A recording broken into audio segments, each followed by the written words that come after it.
누가복음 21장 5절부터 19절까지 한 절씩 교독하겠습니다. 어떤 사람들이 성전을 가리켜 그 아름다운 돌과 헌물로 꾸민 것을 말하며 예수께서 이르시되 너희 보는 이것들이 날이 이르면 돌 하나도 돌 위에 남지 않고 다 무너뜨려지리라.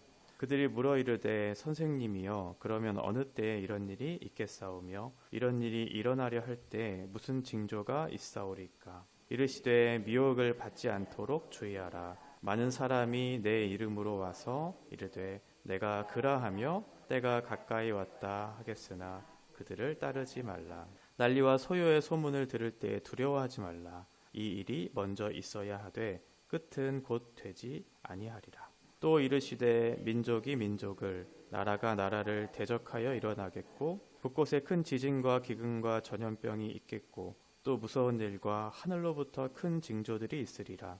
이 모든 일 전에 내 이름으로 말미암아 너희에게 손을 대어 박해하며 회당과 옥에 넘겨주며 임금들과 집권자들 앞에 끌어가려니와 이 일이 도리어 너희에게 증거가 되리라. 그러므로 너희는 변명할 것을 미리 궁리하지 않도록 명심하라. 내가 너희의 모든 대적이 능히 대항하거나 변박할 수 없는 구변과 지혜를 너희에게 주리라. 심지어 부모와 형제와 친척과 벗이 너희를 넘겨주어 너희 중에 덫을 죽이게 하겠고 또 너희가 내 이름으로 말미암아 모든 사람에게 미움을 받을 것이나 너희 머리털 하나도 상하지 아니하리라. 너희의 인내로 너희 영혼을 얻으리라. 아멘. 어제 우리는 외식하는 서기관들 그리고 마음의 중심을 담아서 하나님 앞에 제물을 드렸던 헌금했던 가난한 과부의 이야기를 우리가 살펴봤습니다. 오늘도 마찬가지로 보이는 것과 보이지 않는 것에 대한 이야기들이 이어지고 있는 것을 확인할 수 있습니다. 5절에 보면 성전을 가리켜 아름다운 돌과 헌물로 꾸민 것. 이 성전은 유대인들에게 있어서는 절대적인 위치를 차지하는 것, 절대적인 가치를 부여했던 것이었거든요. 그래서 성전이라고 하는 것을 마치 하나님과 동일시하면서 성전을 가장 중요한 것으로 여겼어요. 유대인들에게 있어서 성전이라고 하는 것은 자기의 생명과도 같은 것처럼 여겼기 때문에 이 성전을 그렇게 크고 웅장하게 또 아름답게 그렇게 지었던 것이죠. 그리고 그 성전을 보면서 하나님께서 우리와 지금 함께하고 있다라고 하는 그런 생각들을 가지고 성전을 바라보고 대했던 것이죠. 그들의 삶에 있어서 그들의 신앙에 있어서 절대적인 가치를 가지고 있었던 것이 바로 성전이에요. 그런데 예수님께서는 이렇게 말씀하시죠. 너희 보는 이것들이 날이 이르면 돌 하나 남지 않고 다 무너질 것이다. 이렇게 말씀하고 있어요. 사실 성전은 이미 한번 무너졌던 경험이 있죠. 솔로몬이 지었던 그 성전이 무너졌어요. 바벨론에 의해서. 그리고 나서 바벨론 포로에 돌아오고 난 유대인들이 이스라엘 백성들이 다시 한번 성전을 지었던 것이 두 번째 스룹바벨 성전이었고 지금 예수님 당시에 지금 이 사람들이 보고 있는 것이 이 스룹바벨 성전이죠. 첫 번째 솔로몬이 지었던 성전에 비하면 이 두 번째 스룹바벨 성전은 굉장히 초라했어요. 그래서 1세대들이 그 솔로몬 성전을 기억했던 사람들이 이 성전을 보면서 매우 통곡하고 매우 슬퍼했다 이렇게 기록하고 있거든요. 그러니까 이 어떤 유대인들의 마음을 알았던 당시 예수님 당시에 그 지역을 통치하고 있었던 이 헤롯 대왕이 그 유대인들의 마음을 그 환심을 사기 위해서 그 스룹바벨 성전을 증축하게 되죠. 2배의 크기로 늘려서 더 크게 그리고 금과 은으로 치장하면서 더 화려하게 그렇게 지으면서 유대인들의 마음을 살려고 하는 그런 일들이 있었어요.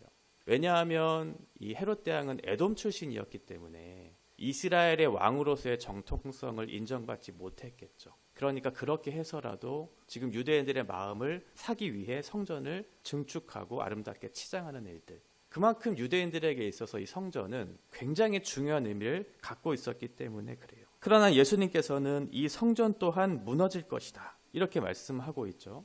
예루살렘 성전이 무너진다. 이 유대인들 이스라엘 백성들에게 있어서는 이처럼 큰 사건은 없었던 거예요. 이 성전이 무너지면 어떡하지? 이렇게 걱정하면서 염려하면서 이 예수님의 말씀을 대하고 있는 거죠. 우리에게도 이런 일들이 있잖아요. 절대적인 가치를 부여해서 이것이 사라지면 어떡하지? 우리의 삶을 지탱해주는 이것이 무너지면 어떡하지? 라고 하는 이런 것들이 있어요. 그러나 결국 때가 되면 언젠가 이것들이 무너지게 될 때가 있죠. 우리가 정말 가치롭다고 생각하는, 절대적으로 의존했던, 생명과도 같이 여겼던 그것이 무너지는 그때 우리도 그것들을 보게 돼요. 영원할 것 같았던, 우리가 자랑 삼았던, 우리가 의지했던 것들, 우리의 젊음도, 우리의 건강도, 우리의 재물도, 명예도 언젠가는 다 사라지게 되겠죠. 그렇게 절대적으로 신뢰하고 의지했던 그런 것들이 무너지는 날이 반드시 오게 돼요.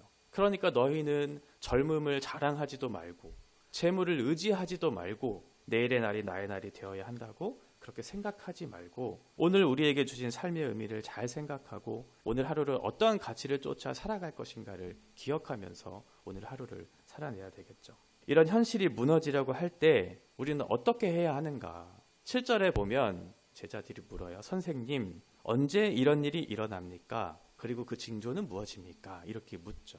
이 질문도 올바른 좋은 질문이죠. 이것이 언제 일어나고 어떤 징조가 있습니까? 라고 하는. 그런데 조금 더 의미 있는 질문을 했다면 이것이 왜 일어나는지를 질문했어야 된다고 생각해요. 과연 이것이 왜 일어났는가? 그리고 이렇게 이 사건이 벌어지게 되는 의미가 무엇인가? 우리에게 있어서 이것이 어떤 의미를 갖는가를 질문하는 것이 첫 번째가 되어야 한다는 생각이 들어요. 예레미야 7장에 보면 이렇게 고백돼요. 너희는 이것이 여호와의 성전이라 여호와의 성전이라 여호와의 성전이라 하는 거짓말을 믿지 말라. 너희가 만일 길과 행위를 참으로 바르게 하여 이웃들 사이에 정의를 행하며 이방인과 고아와 과부를 압제하지 아니하며 무지한 자의 피를 이곳에서 흘리지 아니하며 다른 신들 뒤를 따라 화를 자초하지 아니하면 내가 너희를 이곳에 살게 하리니.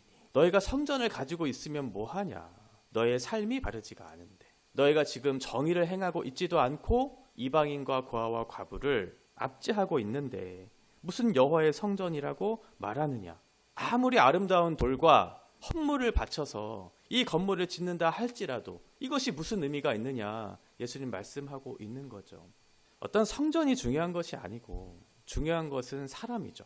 한 사람 한 사람을 예수 그리스도의 제자로 세워서 그 사람을 통해서 이 땅에 정의를 행하게 하고 그 사람들을 통해서 이 땅의 이방인과 고아와 과부와 같은 소외된 그 사람들을 돌보는 것이 더 중요한 것이지, 너희가 아무리 크고 아름답고 화려한 그 성전을 갖고 있는 것이 무슨 의미가 있는가, 그것이 왜 무너지는지, 그것이 나에게 어떤 의미를 갖는지가 중요한 것이지, 그게 언제 무너지게 될 것인지, 그 징조가 무엇인지를 묻는 것이 첫 번째 순서는 아닌 것 같아요.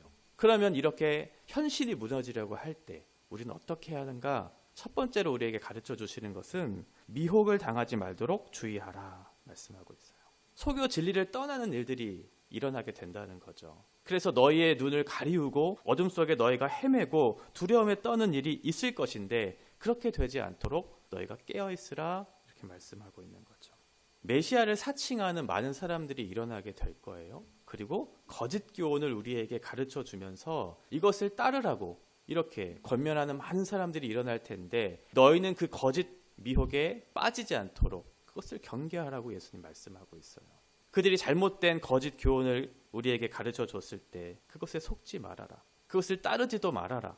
그것이 우리를 미혹하게 될 때 그것에 잘 분별해서 올바른 것을 추구하라고 예수님 말씀하시죠. 그러나 동시에 너희는 두려워하지는 말아라. 이렇게 또 말씀하세요. 왜냐하면 그것이 너희의 운명을 좌지우지할 수 있는 것이 아니기 때문에 그렇다는 거죠.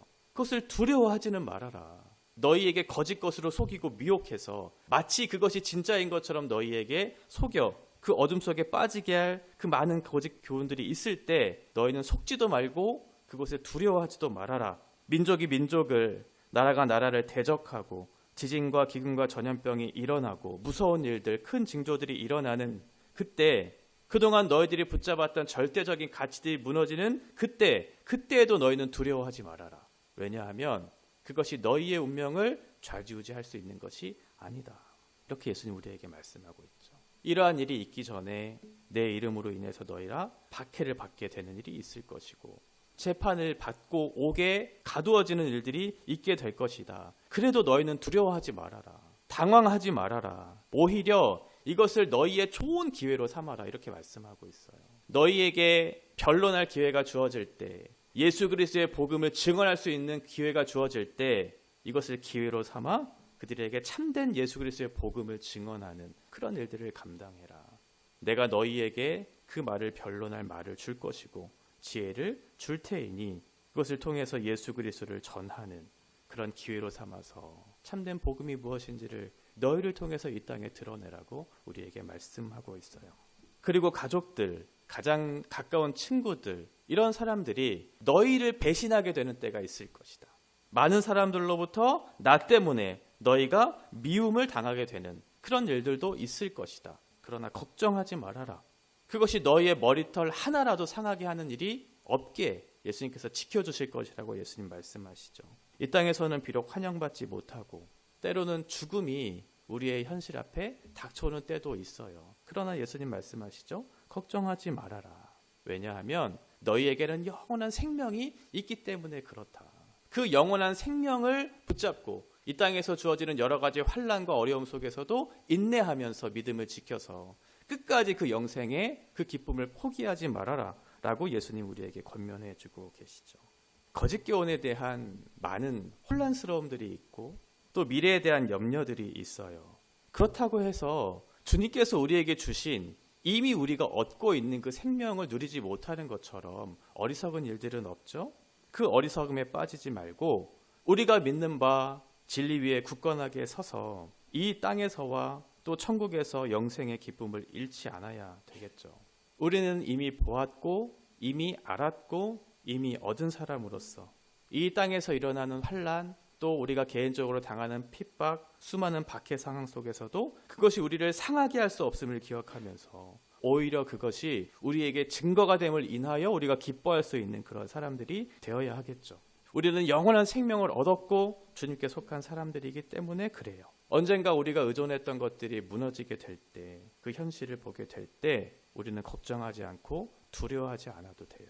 영원하시고 불변하신 하나님은 우리를 변함없이 지키실 것이기 때문에 그렇죠. 이스라엘이 의지했던 성전은 비록 무너졌지만 우리 가운데 함께 하시는 성령님은 절대로 무너지지 않아요. 우리 주님의 일하심을 신뢰함으로 우리 가운데 있는 믿음을 지켜서 우리에게 영원한 생명이 있음을 기억하며 그것을 얻기까지 이 땅에서의 박해와 핍박과 여러 가지 환난 속에서 믿음을 지켜가는 것, 이것이 우리에게 예수님께서 권면하고 계시는 말씀입니다. 이 중요한 가치를 부여받은 그 생명을 얻은 사람으로서의 책임과 자랑을 가지고 오늘 하루를 어떻게 살아가야 할지를 고민하면서 주님 앞에 감사와 기쁨을 올려드리는 복된 하루가 되시기를 바랍니다.